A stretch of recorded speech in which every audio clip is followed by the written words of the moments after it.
শাশু ভুলে বাসায় কম রাখি আইছি। কত বড় বিয়া তো কলম আনছে না হ্যাঁ কলম ধরাইছিল আবার কলম লেখা কালকে পড়া দিছিলাম সবাই মুস্ত করে আনছো জি জি জি। আচ্ছা তোরা যে পড়া মুস্ত করে আইছস তোকে এবার রচনা ধরবো যেটা না কইতে পারবি এটা মায়ের শুরু করবো ঠিক আছে এই ছাগলের রচনাটা তুমি বলো তো হাফিজ।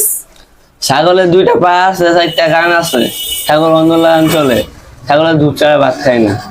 চিন্তা করছো ছাগলের রচনা কবার আইছে কত বড় বিয়াদব এই বিয়াদব তোর পড়াইছে কেন রে কত বড় বিয়াদ কল বলে ছাগলের রচনা করতেছে ছাগল বলে দুধ দিয়ে ভাত খা তবে দুইটা একটা মার দেয়া মন চা দুইটা হ্যাঁ তুই আবার পড়বার আইছস এই আকাশ তুই এবার কুমিরের রচনাটা করছে। কুমিরের 4টা চোখ আছে, কুমিরে বনে বাস করে, কুমিরের পিঠে শহরে চামড়া। তোকে আমি এই শিখাইছি নি রে হ্যাঁ কুমিরের 4টা চোখ আছে, কুমিরে বনে বাস করে, কুমিরে সারা জীবন দেখে এলাম বাস করে লোকে পানিতে তোরা কস বনে বাস করে তোকে এডি শিখাইছি রে তোর বাচ্চা। এই রাজীব তুমি এবার ভাইকে নিয়ে একটা সুন্দরভাবে রচনা বলো, যদি তুমি এটা বলতে না পারো ঠিক আছে আজকে তোমার কপালে আছে লাড়ি।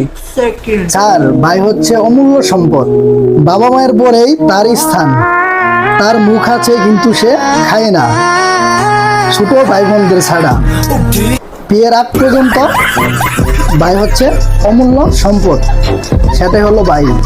রাইট দেখছস তোরা দুইটা হইছস বলত কত সুন্দর করে আমার একটা রচনা পড়ে শোনাইছে তখন এরপরে তো তুই আসে আমি ভালো করে যদি রচনা না শোনাইতে পারস তখন কিন্তু লাড়ি আছে লাড়ি মনে রাখিস এরপর তো শিখে আমি সরিতে এই দেখছস রাজীব কত সুন্দর করে রচনা কইছে এরপরে তো যদি রচনা না করতে পারস